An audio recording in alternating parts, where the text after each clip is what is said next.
I hope this new location is a little bit fun for y'all as it is for me. Came out here hoping it would be a grand old time, and then it started raining, so I hope you'll forgive me for taking a little bit of cover under this tree here.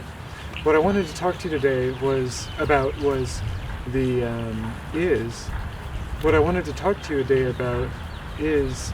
C700 firmware update.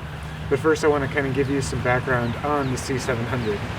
It comes in at $28,000. It is in both EF and PL mount. So when it's EF mount, it's just a standard CMOS sensor. When it's PL mount, it actually has a global shutter. It has 15 stops of dynamic range, uses both CFast cards and SD cards. Those SD cards are as a proxy file recording. And it has dual pixel AF. So right out of the box, it has a couple of different file types that it can record. Those file types are either XF AVC or ProRes. And so there's a YCC and an RGB for both of those. Those are the color spaces that they operate in. So in terms of XF AVC, YCC, the Canon C700 can record. So prior to the firmware update that I'm going to be talking about here in a minute, the C700 could record XF AVC, YCC at 4K, both UHD and DCI, 2K and 1080 at 10-bit 422.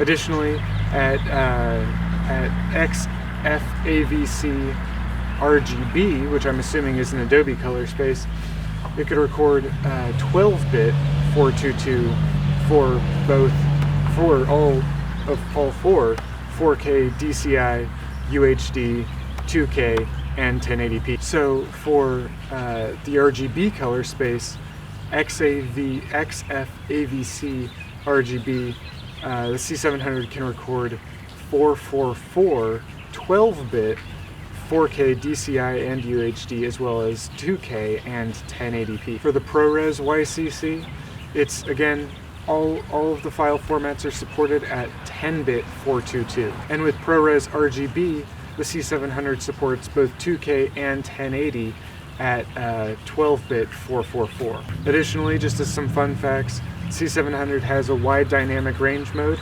and 3 Canon log or C log picture profiles. With the firmware update, the C700 can now record RAW. It can record 4.5K CinemaScope, and it has a new 2K crop. So the 4.5K comes in at 4512, this is pixels, 4512 by 2376 at 100 frames per second. The 4.5K CinemaScope comes in at 4512 by 1920, and it's at 120 frames per second.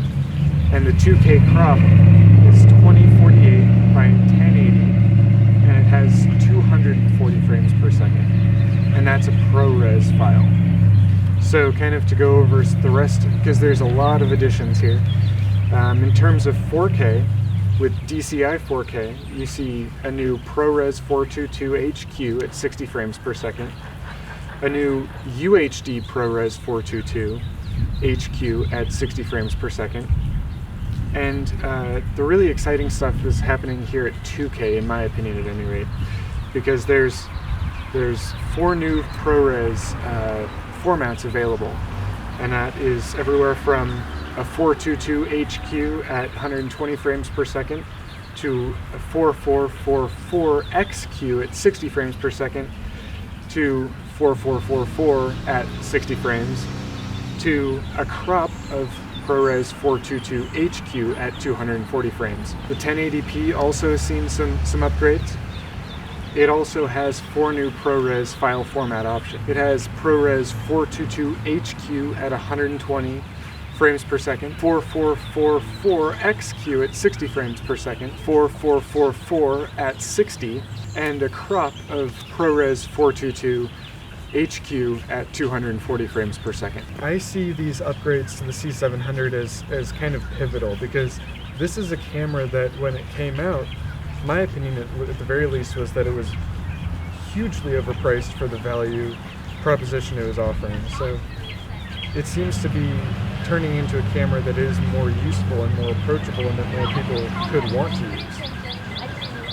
It seems like it is turning into the cinema camera that its name and the line of camera that it is would suggest it should be.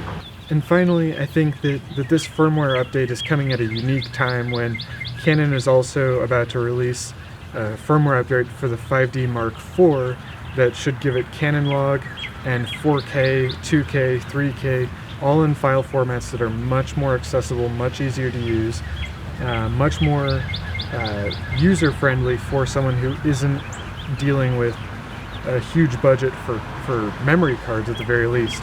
Having that SD card support in this new firmware update for the 5D Mark IV should prove to be a huge boon for its sales and for the way that it gets used, especially with dual pixel AF being such a wonderful feature. So I think that this firmware update means that Canon is kind of turning their ship around, or at least turning a corner, and it's saying, okay, we recognize what the market is saying, we recognize what we need to be giving our customers to give them the value prop to continue to invest in our cameras and our lenses, and I feel like Canon is really going the right direction with both the 5D Mark IV firmware update that we've heard about but not had confirmed, and this C700 firmware update that they've released. So thank you very much for your time and for your attention. Please don't hesitate to like and comment on this video, especially if it brought value to you in some way. And also don't hesitate to subscribe.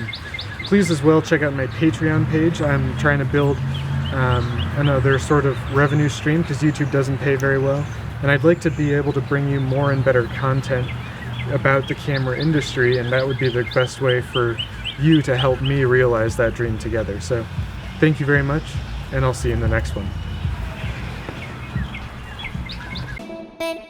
Just that way where you get that.